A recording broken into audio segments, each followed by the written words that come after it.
Bienvenidos a la 16ª charla del ciclo Hitos de la Reforma Macroeconómica en el Perú, en homenaje a Renzo Rossini. Nos encontramos en un salón de Zoom. Los participantes pueden dejar preguntas en el chat a nuestro invitado y, si el tiempo lo permite, se las formularé hacia el final de su exposición. También estamos transmitiendo en vivo a través de Facebook. Un saludo a nuestra audiencia virtual y muchas gracias a todos por su interés. La política monetaria en los países de América Latina ha sido exitosa en los últimos años. En la región, las instituciones monetarias se han visto reforzadas y las respuestas acertadas a las dos grandes crisis globales recientes, la crisis financiera global de 2008 y la pandemia de la COVID-19 aún vigente, han consolidado su reputación. Las autoridades monetarias enfrentan, sin embargo, el reto de mantenerlo avanzado ante nuevos desafíos. El cuestionamiento de ciertos paradigmas de la política monetaria, la falta de progreso institucional en la economía como un todo, quizá el exceso de protagonismo de los bancos centrales, entre otros. Sin dudas, temas muy interesantes para discutir. Y la tarde de hoy tenemos el agrado de que nuestro invitado, Enrique Alberola, es una voz muy autorizada para esta discusión. Enrique es asesor en el Banco de Pagos Internacionales, BIS, de Economías Emergentes. Fue jefe de la oficina del BIS en las Américas. Antes fue coordinador ejecutivo de la Dirección General de Asuntos Internacionales del Banco de España y docente en la Universidad Autónoma de Madrid, la Universidad Carlos III, el Instituto Ortega y Gasset, la Universidad de Valencia, la Universidad de Salamanca y el Centro de Investigación y Docencia Económicas en la Ciudad de México. Es especialista en macroeconomía financiera internacional y ha publicado numerosos artículos en revistas y libros especializados. Enrique es licenciado por la Universidad de Valencia y doctor en economía por el Instituto Universitario Europeo de Florencia. Estimado Enrique, es un gusto enorme presentarte esta tarde. Muchas gracias por tu tiempo y por compartir con nosotros tus reflexiones sobre este tema. Bienvenido. Muchas gracias, Diego. En primer lugar, quería agradecerte a ti y a Marc Ortiz y a la Universidad del Pacífico la invitación a participar en estas charlas. Lo cierto es que últimamente no estoy muy cerca de las vicisitudes de América Latina, me dedico más bien a África, pero creo que la ocasión lo merecía y para mí es un gran placer participar en este ciclo de conferencias en honor a Renzo Rossini, al cual echamos mucho de menos. Renzo, don Julio, el Banco de la Reserva siempre han sido un gran apoyo para la oficina del BIS en las Américas y durante el tiempo que estuve allí lo sentí como tal y fue una relación muy interesante y muy intensa. En lo personal, recuerdo las confidencias de Renzo las veces que nos veíamos, como cuando su hija estuvo estudiando en España y me pedía consejos sobre la vida mundana para ella y siempre el recuerdo es muy entrañable y es una pena lo ocurrido. Y por eso aquí estamos, ¿no? Y para mí es cierto que no es lo más a mano que tengo ahora, pero en todo caso en Basilea, en el BIS, es un observatorio muy privilegiado, incluso un laboratorio para el seguimiento de las políticas monetarias y lo que ronda por la cabeza de los bancos centrales, incluidos los latinoamericanos. Y por eso aquí quería presentarles un poco mis reflexiones sobre el tema que titula la presentación, el fortalecimiento de las políticas monetarias en América Latina y los retos que enfrentan. Además, creo que me voy a poder aprovechar de algunas sesiones anteriores, como la de esta semana de Roberto Chang, en la que se solapa bastante, aunque él, como buen profesor, fue mucho más didáctico de lo que yo voy a ser y tenía un artilugio teórico mucho más robusto que el mío. Mi visión es más la de un hacedor de política monetaria, un observador de política económica, y en eso me voy a centrar. Me van a permitir compartir la pantalla. Deben estar viendo ya mi presentación. Por favor, confírmenme. Todo muy bien, gracias.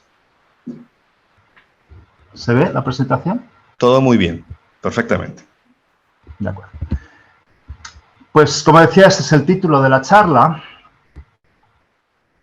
Y ahora tengo que conseguir... El plan de la presentación es muy simple. La primera parte va a intentar describir los rasgos diferenciales de la política monetaria en América Latina. Hablaré un poquito de la respuesta a la pandemia y quiero dejar la última parte para los desafíos de corto y medio plazo. Como introducción, como decía Diego, la historia de política monetaria en América Latina es una historia de éxito porque ha tenido grandes progresos en el control de la inflación en las últimas décadas. Los bancos centrales han ganado credibilidad y reputación y eso les ha permitido poner en marcha regímenes de objetivos directos de inflación que han sido instrumentales en este éxito. Para los países latinoamericanos y más recientemente para todos, las crisis han sido pruebas de estrés, pero también oportunidades para pensar en los marcos de política monetaria. De hecho, hemos tenido dos en los últimos 15 años a nivel global y creo que esto es una experiencia muy relevante para articular estos marcos. Pero lo cierto es que todo eso ha conllevado cambios en los paradigmas de política monetaria y el uso de nuevos instrumentos. Y esto es algo que está en flujo. En todo caso, y este es un primer mensaje, las políticas monetarias de las economías emergentes es diferente, es intrínsecamente diferente. Y reconocerlo es algo que ha tardado bastante. Reconocerlo explícitamente y aceptarlo, mejor dicho. Las diferencias tienen que ver con precisamente su carácter de economías emergentes, es decir, muy expuestas a la exposición financiera internacional y muy sensibles al tipo de cambio. Y es diferente porque desde tiempos pretéritos, antes de la última crisis, de la penúltima crisis financiera, de la crisis económica, ya tenían unos marcos integrados de política monetaria. Cuando estos marcos estaban ya bien rodados, asentados, ha llegado la pandemia, cuya respuesta ha sido exitosa por parte de los bancos centrales y ha llevado a que los bancos centrales sigan ganando peso. Una cuestión que trataré al final es si este peso es demasiado. Por lo tanto, los bancos centrales tienen viejos desafíos que resucitan, como la inflación, y nuevos desafíos relacionados con estos cambios de paradigma y de estructura económica mundial. Me gusta ver la situación que ha transcurrido América Latina como un péndulo que bascula y que puede volver atrás sin problema.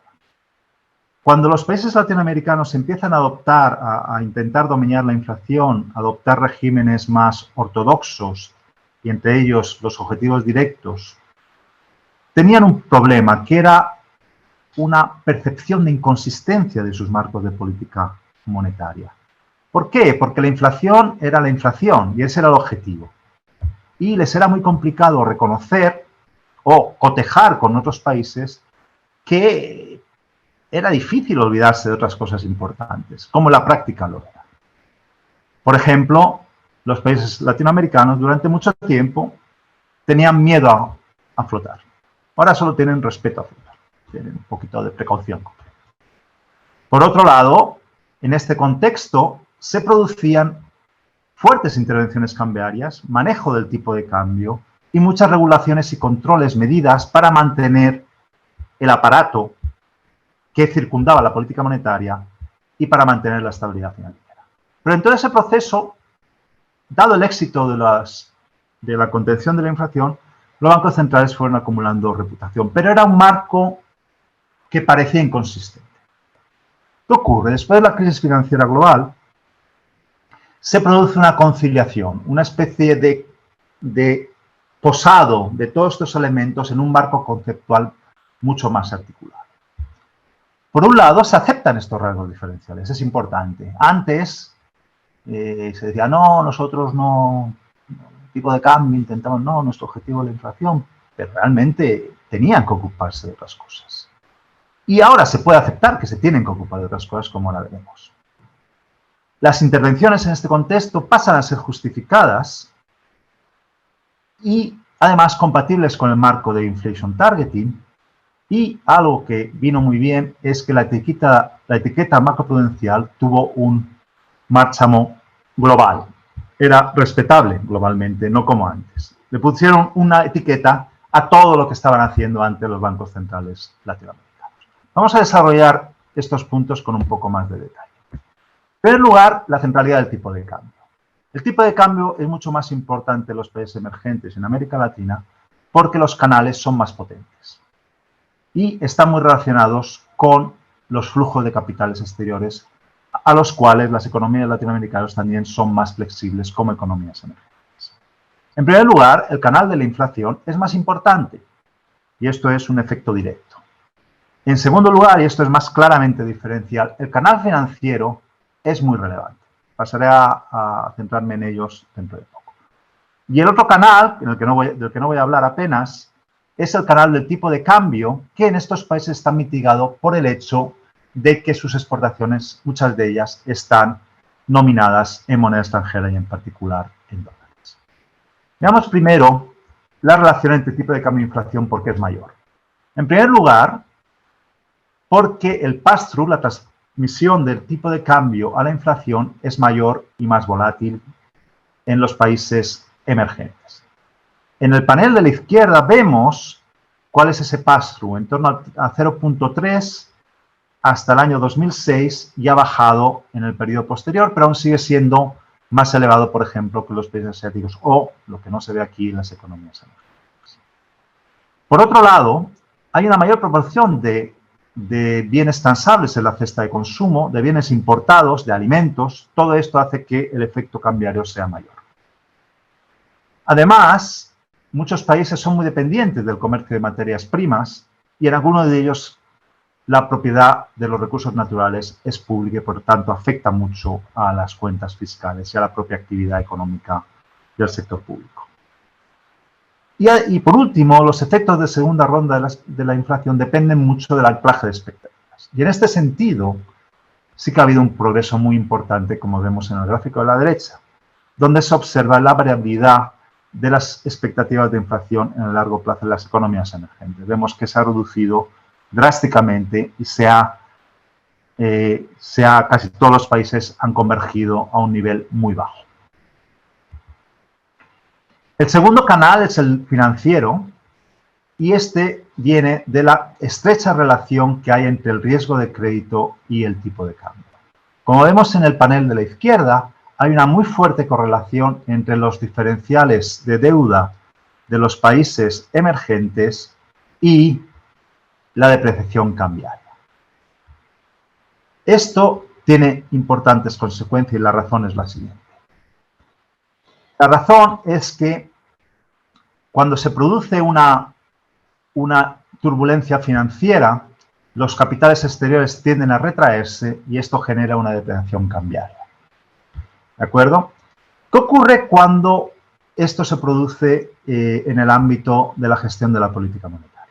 Supongamos que hay una inflación al alza, los bancos centrales aumentan los tipos de interés, genera una apreciación cambiaria, pero esta apreciación cambiaria atrae capitales y genera una relajación de facto de las condiciones financieras, que es lo contrario que la subida de tipo de interés perseguía. Por lo tanto, da alas a la actividad y en vez de mitigar la inflación, se corre el riesgo de incrementarla. Por lo tanto, y el efecto contrario también se produce. Y la política monetaria es menos efectiva para enfriar o reactivar la economía. Y también se deteriora el trade-off intertemporal, porque estas fases de relajamiento, endurecimiento de la política monetaria acaba generando desequilibrios financieros más importantes que en las economías emergentes tienen un impacto mayor sobre la estabilidad financiera.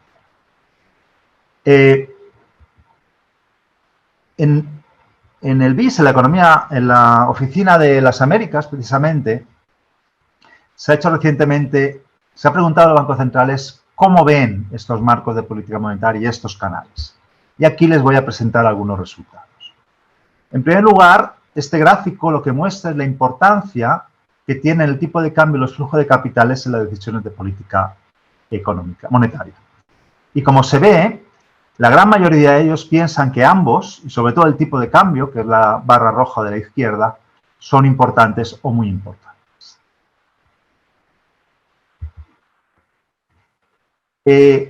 Por otro lado, ¿por qué son importantes? Por las variables a las que afectas y los canales a través de las que las afectan. Y esto es lo que recoge esta transparencia. El tipo de cambio afecta sobre todo a la inflación, a la balanza comercial, debido a ese canal comercial, obviamente, pero también, como vemos en el medio del gráfico de la izquierda, a los mercados financieros y, en menor medida, a otras variables. ¿A través de qué canales afecta el tipo de cambio? Pues sobre todo a la inflación, como vemos. ¿A través de qué canales afecta cada variable el tipo de cambio? El pass-through de tipo de cambio afecta a la inflación sobre todo. El canal comercial afecta a la balanza de pagos y al output, a la actividad. Pero también vemos la importancia del canal financiero, cómo el tipo de cambio acaba afectando al precio de los activos y al crédito doméstico de las economías. Es decir, la política monetaria no puede olvidarse del tipo de cambio. No puede haber un benign neglect, como se dice en inglés, del tipo de cambio. Y esto es algo que en la práctica siempre ha sido así, pero solo más recientemente, en los últimos 10 años, se ha articulado en una estrategia clara que también, como veremos, afecta a la comunicación, lo cual ha ayudado mucho a los bancos centrales. ¿Qué significa que el tipo de cambio es importante? Bueno, pues que los bancos centrales se tienen que ocupar de reducir su volatilidad. ¿Con qué instrumentos? Si el tipo de interés a veces puede operar en la dirección contraria a la que se persigue, tiene que haber instrumentos complementarios para conseguir el efecto deseado. Uno muy importante son las reservas. Y estas reservas generan lo que aquí llamo la paradoja de la flexibilidad. Hemos dicho que las economías latinoamericanas han ido basculando hacia un objetivo, hacia una ancla interna a través de los objetivos directos de inflación, y también han permitido una mayor flexibilidad cambiaria, lo cual es bueno porque de ese modo los tipos de cambio pueden absorber los shocks externos, que son muchos en las economías emergentes. Ahora bien, como vemos en estos gráficos, las reservas han aumentado de una manera exagerada en las últimas décadas. Una parte de este incremento de las reservas tiene que ver con el incremento de los mercados financieros a nivel global, ¿de acuerdo? Eso es evidente y es lógico. Pero probablemente han ido más allá de lo que ello implicaría. Y la razón es que las reservas constituyen unos colchones importantes frente a la salida de capital y a la decreación. Son un seguro. Y además lo bueno de este seguro es que cuando tienes muchas reservas, no tienes por qué utilizarlas para conseguir tus objetivos. Las crisis de balance de pagos de Krugman es algo que realmente está fuera ahora del radar de los mercados en estas economías, en la mayoría de los casos, no en otros como, por ejemplo, en el caso de Argentina. Y entonces la reserva lo que consiguen es cortocircuitar en parte el canal financiero del tipo de cambio. En el panel de la derecha lo que vemos es algo curioso. Sí, es cierto, los regímenes que aún se consideran de facto fijos o managed, semirrígidos, donde se maneja el tipo de cambio, tienen más reservas proporcionalmente a los regímenes que se consideran de flotación. Pero en cualquier caso, los regímenes de flotación también representan el 20% del PIB, que es una gran cantidad. El otro instrumento son las políticas macroprudenciales. Tradicionalmente, las políticas macroprudenciales han sido mucho más extendidas que las economías avanzadas. Lo que pasa es que no tenían ese nombre. Y de hecho, eran vistas con suspicacia en las economías avanzadas. ¿Por qué? Porque hubo un momento en el que el paradigma era conseguir la estabilidad financiera es la misión central de los bancos centrales y la estabilidad de precios es la misión fundamental, y la estabilidad de precios llevará a la estabilidad financiera. Por lo tanto, no hace falta instrumentos extraños para ocuparse de la estabilidad financiera. Es el rinse and put. Si pasa algo, pues ya nos encargaremos de resolverlo. Teoría refutada sangrantemente por la crisis del 2007. Cuando ocurre esto, los bancos centrales de las economías emergentes se dan cuenta de que aquello que estaban haciendo, es decir, utilizar otros instrumentos, no solo cambiar de reservas, sino también medidas para proteger la estabilidad financiera, encajes en moneda extranjera, etcétera, etcétera, eran instrumentos que eran válidos y que ahora se reconocía que eran válidos en este nuevo mundo post-crisis financiera. Por lo tanto, antes de la crisis ya había políticas macroprudenciales bajo otro nombre que en las épocas pretéritas se solapaban con las medidas que ahora se llaman eufemísticamente de Capital Flow Management, antes eran controles de capitales, y también se solapan con la política monetaria, con los encajes bancarios. Por lo tanto, este cambio de paradigma a favor de la macropru, de la política macroprudencial, ha sido muy importante para los países latinoamericanos. ¿Por qué? Porque les ha permitido articular un marco un marco consistente e integrado de política monetaria. Por un lado, se consideran parte de las herramientas a disposición del Banco Central. Por otro lado, al mismo tiempo, las medidas de controles directos de capital se reducen, prácticamente se eliminan, salvo en situaciones de mucho estrés. Y, por otro lado, y por último, ha habido una evolución teórica de considerar la intervención cambiaria como una medida macroprudencial. Pero todo esto viene de la práctica. De hecho, los marcos de política monetaria en los países emergentes siguen siendo práctica por delante de la teoría. Aún hay una teoría que los sustente y creo que Roberto habló el otro día de temas parecidos y cómo se está intentando incluirla, ¿no? Y justificar toda esta práctica que ya se hacía. Voy a seguir para ahorrar tiempo. ¿Qué instrumentos se utilizan en las economías latinoamericanas en términos macro y de políticas macroprudenciales? Pues claramente, obviamente, el tipo de interés, pero observemos que el segundo lugar, según la respuesta de los bancos centrales, lo ocupan las políticas macroprudenciales, antes de la pandemia. En tercer lugar son las operaciones de tipo de cambio y al final son operaciones que empezamos a llamar ahora o que se entienden mejor bajo el término de no convencionales.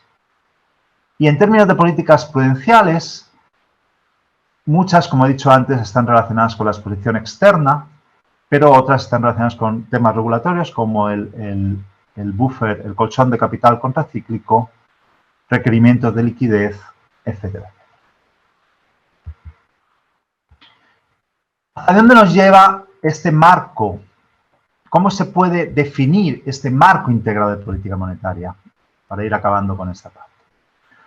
Pues se podría definir en estos bullets, en estos puntos. Una política monetaria centrada en objetivos directos de inflación, donde los principales instrumentos son los tipos de interés y los encajes bancarios. Los encajes bancarios aún tienen mucha relevancia en América Latina, algo que han perdido o que habían perdido en las economías avanzadas. Un tipo de cambio mayormente flexible que es capaz de absorber los shocks económicos, pero no demasiado flexibles, para evitar una excesiva volatilidad y asustar a los flujos de capitales. Por ello, todo esto es compaginable con intervenciones cambiarias que limiten la volatilidad y el efecto y generan un efecto señal para manejar el tipo de cambio. En muchos casos, y antiguamente, estos instrumentos de intervención eran en el mercado spot, pero cada vez más se va transicionando a futuro, incluyendo en países como Perú. El cuarto elemento son las políticas macroprudenciales que, aunque su principal objetivo es la estabilidad financiera, también contribuyen a cimentar el marco consistente. De hecho, refuerzan el mecanismo de transmisión de la política monetaria al limitar el canal financiero del tipo de cambio y además siguen teniendo una dimensión exterior importante como son los encajes en moneda extranjera. Aquí no he hablado de una política que es fundamental y está detrás de todo esto, que es la política fiscal. Todo esto no puede funcionar si hay una dominación de la política fiscal sobre la política monetaria y la política monetaria no puede cumplir o está muy limitada en el cumplimiento de su objetivo. Pero es cierto que América Latina también volver a este tema, pasado página en términos de graves vulnerabilidades fiscales durante las décadas que fueron de los años 90 al 2010. Por lo tanto, al difuminarse la dominación fiscal, todo este marco puede asentarse y ir ganando credibilidad y reputación. Y hay un evento muy importante. Cuando tú tienes un marco que está consolidado, que ahora, debido a los cambios de paradigma y a la práctica, son consistentes, es consistente, es más fácil de comunicar. Y esto es muy importante. ¿Por qué? Porque la comunicación es un instrumento, casi un instrumento independiente, o por lo menos fundamental junto a los otros, en la práctica de la política monetaria de los bancos centrales. Y el tener un marco articulado y claro facilita la labor de la comunicación. Voy a pasar brevemente a la respuesta que han dado los países latinoamericanos al COVID-19. Lo cierto es que la respuesta ha sido fuerte y decidida. Y aquí tenemos algunos indicadores, aunque creo que en sus pantallas van a quedar algo pequeños. Pero básicamente el gráfico de la izquierda muestra el rango de tipos de interés intercuartil en las décadas pasadas, en las dos últimas décadas, dónde se situaban en 2019 y dónde se sitúan en 2020, a final de 2020, se situaban a final de 2020, que es el punto más oscuro. Y como vemos, en América Latina, que es la columna central, prácticamente todos estaban en el mínimo de ese rango intercuartil. Es decir, bajaron mucho los tipos de interés y los llevaron cerca de los mínimos históricos en muchos casos. Otro elemento de la respuesta de política es que los bancos centrales de las economías emergentes se han atrevido a llevar a cabo políticas no convencionales, lo que yo llamo aquí la respuesta cualitativa. Es verdad que estas políticas no convencionales, por ejemplo, la compra de activos o el quantitative easing, dicho de otro modo, han sido más tímidas que las economías avanzadas, pero no deja de ser sorprendente, satisfactorio, en cierto modo, que países que salen o estaban aún no hace mucho tiempo forjando unos marcos de política monetaria difíciles de instaurar en la confianza de los inversores y del público en general, hayan hecho políticas no convencionales que eran desconocidas en las economías avanzadas hace 10 años. Y lo han hecho bien. Eso es importante.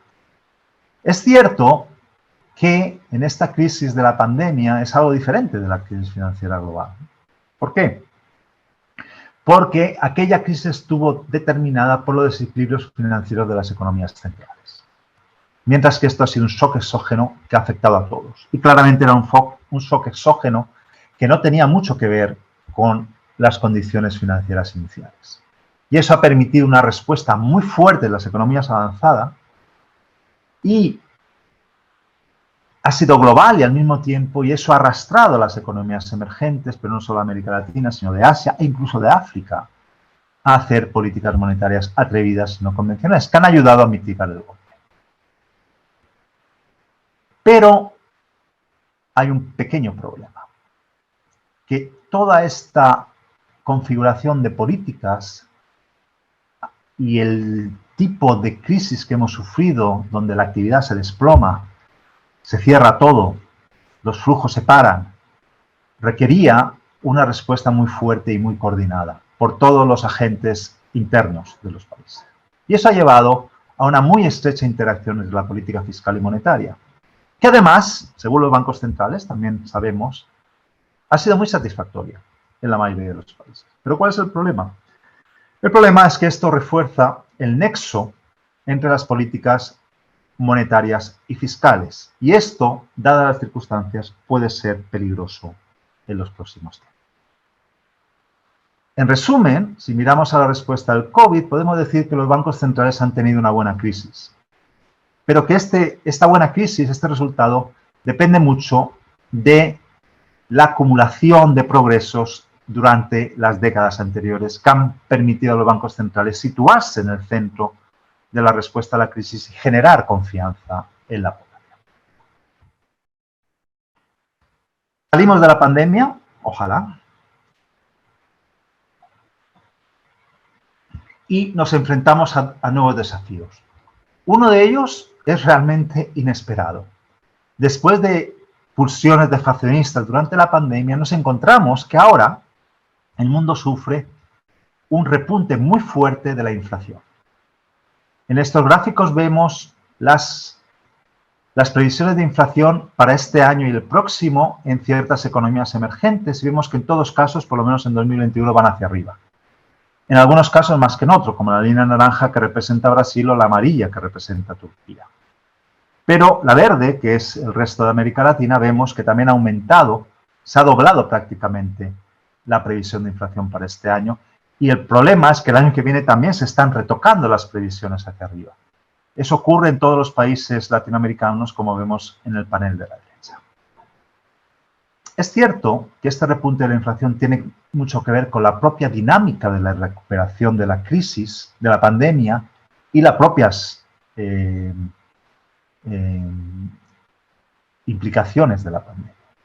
Lo que se está produciendo es un fuerte desajuste entre oferta y demanda. La demanda se ha recuperado, sobre todo en las economías avanzadas, mucho más rápido de lo que se esperaba, sobre todo en manufacturas, y la oferta no ha podido ir atrás, entre otras cosas porque sigue habiendo bastantes restricciones al tráfico en muchos países y por lo tanto al comercio.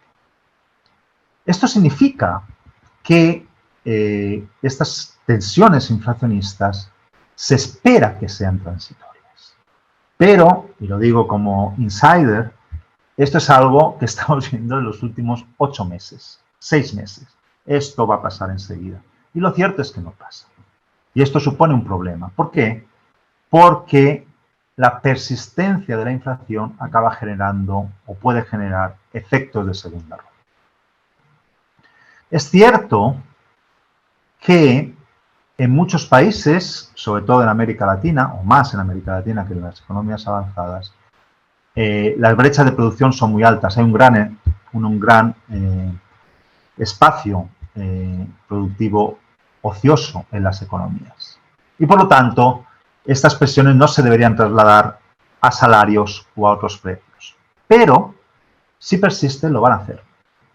Y ese es el gran problema y el gran reto que ahora tenemos. Y dado que están persistiendo mucho más de lo esperado, aquí hay un riesgo importante. Pero vamos a esperar acontecimientos. Mientras tanto, este gráfico muestra algo muy interesante. Es interesante que para las economías avanzadas, a pesar de esta persistencia de la inflación, los bancos centrales siguen manteniendo la calma e intentan ver a través del pico de la inflación para decir que se espera que sea transitoria y, por lo tanto, mantienen sus tipos. Esta posición ha sido respaldada, o viene respaldada en términos de política, por estas revisiones de los marcos de política monetaria que ha habido en particular en la Reserva Federal y en el BCE, que es intentar ser un poco más permisivo con los excesos de inflación, mientras la inflación a medio y largo plazo está anclada, que es absolutamente lógico de hacer si tienes una gran credibilidad y si piensas que la inflación es transitoria. Pero este consenso en las economías avanzadas se está rompiendo rápido. Noruega, Nueva Zelanda han subido tipos, Inglaterra puede subirlos en breve y los que se mantienen más, Canadá también ha dado indicaciones, mantienen su posición en la Reserva Federal. Y el BCI, por supuesto, el Banco de Jamón, que está en otra historia. Sin embargo, el contraste es que las economías emergentes han subido tipos, la mayoría de ellas, salvo en Asia. Es lo que vemos en la parte derecha de este panel. Y están subiendo tipos a ritmos importantes.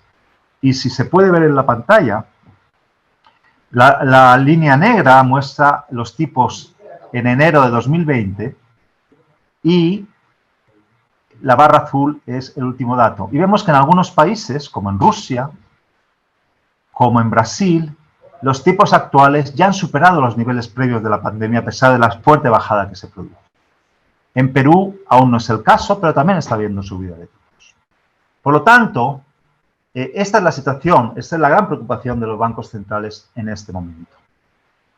Pero, por supuesto, en América Latina esta preocupación por la inflación tiene que ver también con el crecimiento económico, porque si empiezan a subir tipos pueden ahogar esa recuperación que no está siendo particularmente mirada. A medio plazo, creo que los objetivos son más complicados, o los desafíos son más complicados. Creo que el elefante en la habitación en América Latina, también en África, tengo que decirlo, es la situación fiscal. Y no estamos hablando del impacto fiscal de la pandemia. Quiero que vean este gráfico. Lo que nos está diciendo este gráfico es básicamente que el incremento de la inflación durante la pandemia en América Latina prácticamente continúa la tendencia que tenemos desde el año 2012. Es decir, el deterioro fiscal viene de largo y creo que no se le ha prestado la suficiente atención en la región en los años en los que se iban acumulando. Creo que la política fiscal es el eslabón más débil con los que se enfrentan los bancos centrales en América Latina y las perspectivas no son nada halagüeñas. Ahora bien, ¿esto quiere decir que va a volver a haber dominación fiscal? Bueno, hay riesgos, pero quería explicarles este gráfico, que es un trabajo que han hecho mis colegas del BIS, tanto en Basilea como en México, que muestra los riesgos de inflación, los riesgos de inflación muy alta, y su relación con los déficits fiscales. Estas campanas de Gauss, las grises, muestran la distribución de la inflación en steady state, en circunstancias normales, antes del año 2000.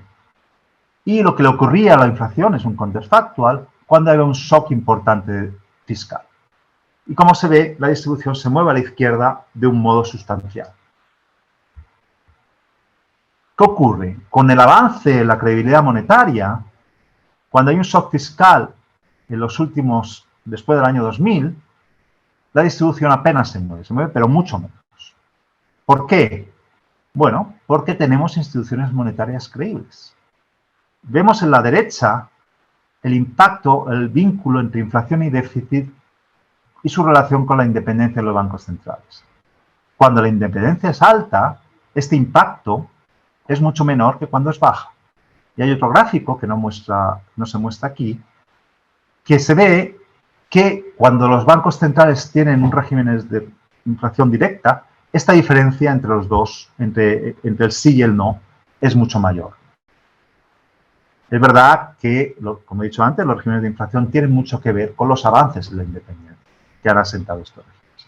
Por lo tanto, este gráfico, este análisis nos da un mensaje optimista, que es que con marcos monetarios creíbles, el impacto de los déficits no tiene que ser necesariamente muy influencial. ¿Por qué? Porque el principio de separación entre la política monetaria y fiscal está ya muy claro y los marcos monetarios están muy consolidados. Ahora bien, durante la pandemia, cuando se ha producido un deterioro de la situación fiscal, por cierto, las interacciones monetarias y fiscales han sido muy, muy intensas. Y ahora hay que desengancharse. Y esto no es necesariamente fácil. porque existen riesgos de presiones políticas sobre el Banco Central. Y creo que lo estamos viendo en algunos países de la región. Otro desafío que tiene que ver con el fiscal es que el crecimiento es insuficiente. Esto, por supuesto, es algo que tiene que preocupar a toda la ciudadanía y a todos los hacedores de política monetaria. Lo cierto es que, como en el caso fiscal y relacionado con el deterioro fiscal, el crecimiento de América Latina ha sido decepcionante desde mucho antes de la pandemia, básicamente desde la mitad de la década pasada. ¿Por qué? Porque ha caído el crecimiento potencial a raíz de la caída de los precios de la materia prima. O dicho de otro modo, se pensaba que el crecimiento potencial genuino de las economías latinoamericanas era mayor y no se veía que mucho de él estaba respaldado por un boom de las materias primas. Y el problema es que las expectativas de crecimiento son más disminuidas por la pandemia. En este gráfico lo que vemos es un gráfico que a mí me llama mucho la atención. Estos son datos del fondo. Lo que vemos es lo que se pensaba antes de la pandemia que iba a ser la evolución del crecimiento en los últimos años, hasta 2022. Esa es la línea roja, tanto en avanzadas como en emergentes. En emergentes está a la derecha, el gráfico de la derecha. Y lo que se piensa ahora. Como vemos, comparando la línea azul con la amarilla, ha habido una mejora desde finales del año pasado hasta ahora en las perspectivas de crecimiento, tanto en las economías avanzadas como en las emergentes. Pero lo que a mí me llama la atención es que las economías avanzadas, a final de este año, del año que viene, perdón, habrán cerrado este vacío de producción, esta pérdida de producción, de output, mientras que las economías emergentes, cuando vuelva a la normalidad, se genera un paralelo. Eso es output perdido de un modo permanente.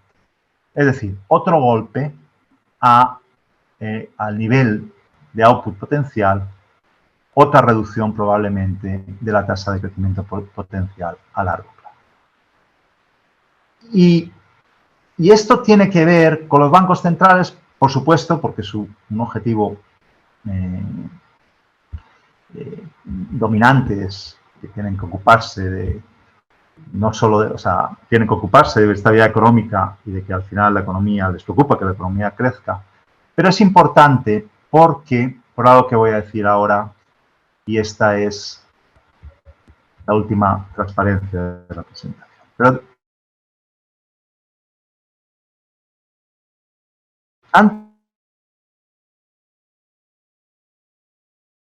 con una perspectiva amplia. Los bancos centrales latinoamericanos tienen una alta credibilidad y esta credibilidad, además, ha sido reforzada por la pandemia. Eso es bueno. Los bancos centrales tenían instrumentos, los han ido aquilatando, los han ido articulando en una narrativa adecuada, los han ido incorporando nuevos, ahora en la pandemia, y todo esto lo han hecho con éxito. Esto también es bueno. Y además, los bancos centrales, en un momento en el que, para ser sincero, las reformas, la mejora de la institucionalidad en América Latina se ha frenado desde hace bastante tiempo, los bancos centrales, como decía, se han convertido en la institución de referencia en la región, como garantes de la estabilidad macroeconómica. Esto es el caso de muchos de ellos, incluido el Banco Central del Perú, el Banco de la Reserva. Pero, este es mi punto, su posición está amenazada. La primera razón tiene que ver con la transparencia anterior. Lo que ha demostrado la experiencia de crecimiento en América Latina en la última década es que la estabilidad macro y de precios es una condición necesaria, pero para nada suficiente para lograr un crecimiento sostenible. Y estos son bastante malas noticias. Además, creo que es un resultado inesperado para aquellos que, como Renzo, tuvieron un papel muy importante en generar esos marcos de estabilidad monetaria y de funcionamiento de bancos centrales en busca de esa estabilidad. Creo que es grave, como ahora mencionaré. En segundo lugar, porque los paradigmas son fluidos. Hemos estado mucho tiempo sin prestarle atención a la inflación, más bien a la deflación. Dejó de estar en el centro de las prioridades de los bancos centrales, en particular las economías avanzadas. Y por lo tanto, hay una falta de referencias. Y además, esta fluidez de paradigma genera también, en cierto modo, una cierta incertidumbre, ¿no? Roberto decía el otro día que la inflación, el inflation targeting parecía el panacea y no lo está siendo. O en ciertas dimensiones no lo está haciendo. Creo que sí que es una panacea en términos de estabilidad de precio, pero no resuelve todo, obviamente. El otro elemento, me muevo ya hacia la economía política, es que la cara de que los bancos centrales tengan éxito y se convierta en la institución de referencia también tiene una cruz, que es la sobreextensión, la sobreexposición de los bancos centrales a las vicisitudes económicas. Hay una sobreextensión de los objetivos, se ocupan de demasiadas cosas y empezamos a meter aún más objetivos, green finance, innovación financiera, monedas digitales. Algunos de ellos son sustanciales a los bancos centrales, pero otros no lo son y no sabemos, pero están en el debate. También la desigualdad. Un poco estamos overstretched, como se dice en inglés.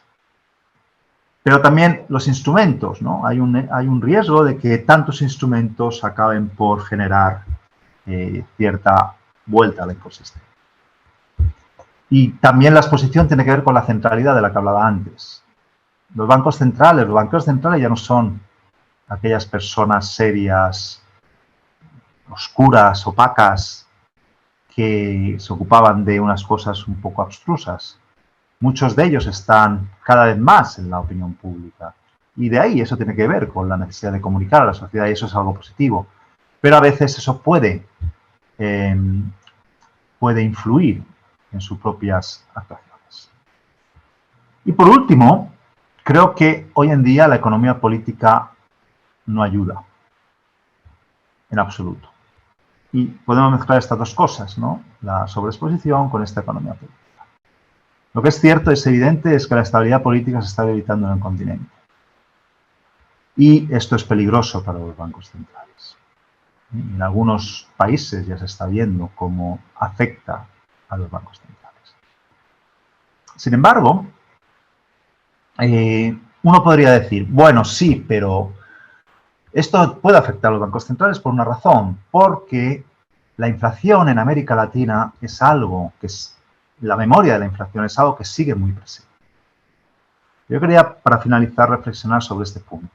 Es cierto, está muy presente y vecinos como Argentina, o como no, Venezuela, la tienen muy presente hoy en día.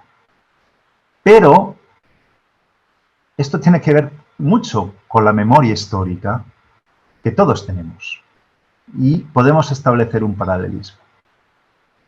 En mi país, en España, básicamente mi generación vio la transición de la dictadura a la democracia como algo muy positivo.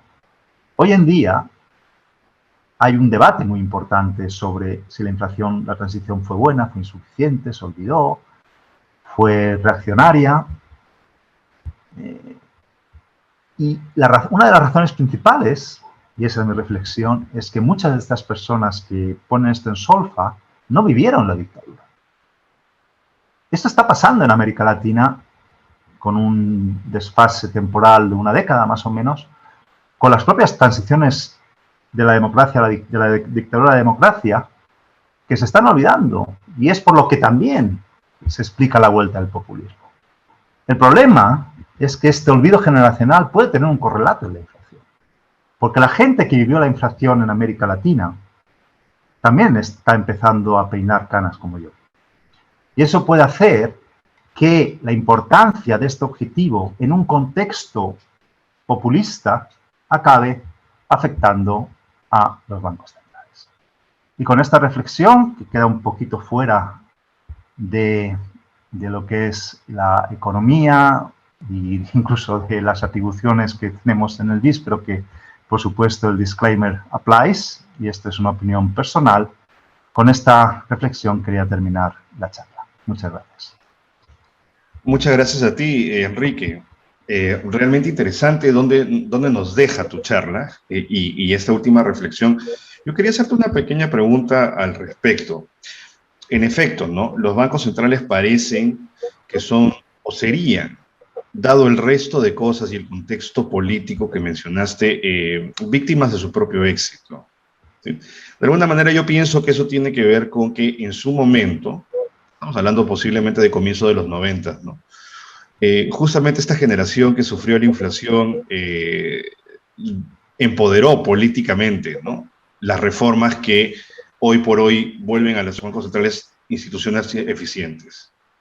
En particular, independencia, ¿no? De alguna manera creo yo que los éxitos de los bancos centrales tienen que ver con que los han alejado de las políticas. Ves algunos esfuerzos, por ejemplo, en el Perú por el lado fiscal, ¿no? O sea, han habido instituciones interesantes de transparencia y de buenas praxis en la política fiscal, incluso relativamente hace no mucho se formó un consejo fiscal que hoy por hoy da opiniones interesantes, incluso un poco encontradas con los planteamientos de política fiscal, ¿no? Pero están muy cerca los políticos de todas maneras, y creo que eso los hace vulnerables y efectivamente es una capa de fortaleza que tienen los bancos centrales. Pero, en tu opinión, esta olla a presión, ¿no?, ¿cómo le podemos sacar un poco de presión? ¿Cuál podría ser algún tipo de institución? Que va a ser un reto, ¿no? Nosotros no somos buenos en América Latina formando instituciones sólidas, pero ¿cuál podría ser una especie de low hanging fruit? ¿Cómo podríamos comenzar a liberarle presión al Banco Central? ¿Has pensado en eso en algún momento? Bueno, yo, para empezar, diría que aún no son víctimas de su propio éxito. Creo que están aún capitalizando el éxito y lo están haciendo con éxito, si vale la redundancia, ¿no? Creo que los bancos centrales, y eso es una percepción que tenemos acá, incluso, pues claro, tú tienes que comparar los bancos centrales que sigues viendo cuando, bueno, ahora ya no, pero cuando venían a Basilea o los veíamos allá, cómo se sentían los banqueros centrales. Y yo creo que eso no ha cambiado demasiado en términos de sentirse independiente, de poder tener una autonomía, pero lo que ha cambiado claramente es el entorno, ¿no? En los principales países de la región. En Brasil, México, pero es que hasta Chile. Estamos viendo un deterioro institucional importante. El punto es si los bancos centrales aguantarán eso. Entonces, no creo que haya frutos al alcance de la mano, porque creo que tenemos la mesa bien surtida, ¿no? Es decir, creo que los bancos centrales siguen siendo independientes. Creo que efectivamente, a pesar de todos estos tensionamientos políticos, no solo se llegó a la conclusión de que la inflación es muy lesiva y muy regresiva, sino que la parte fiscal había que ponerla, y he dicho que mejoró mucho durante mucho tiempo, ¿no? Incluso hoy día tienes administraciones, digamos, no ortodoxas, como en México, donde el tema fiscal es casi austero, demasiado austero.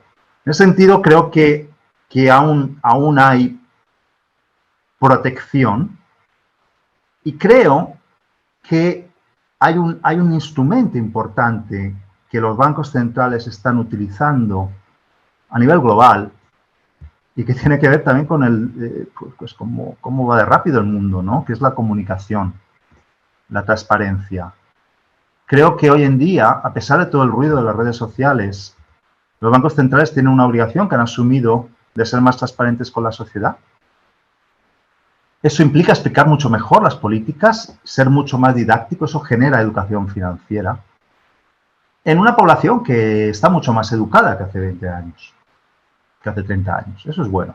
Es verdad que tenemos todo el ruido de las redes sociales que a veces acaban dificultando, pero creo que ese es si quieres ponerlo así, un fruto al alcance de la mano y que se está utilizando, ¿no? Entonces, es muy interesante, y ese es el punto clave, cómo utilizan la comunicación en un marco en que hay mucha interacción fiscal y monetaria, en el que ahora los objetivos son divergentes, porque la política monetaria tiene que recular porque hay inflación, y la política fiscal preferiría que los tipos de interés were low forever.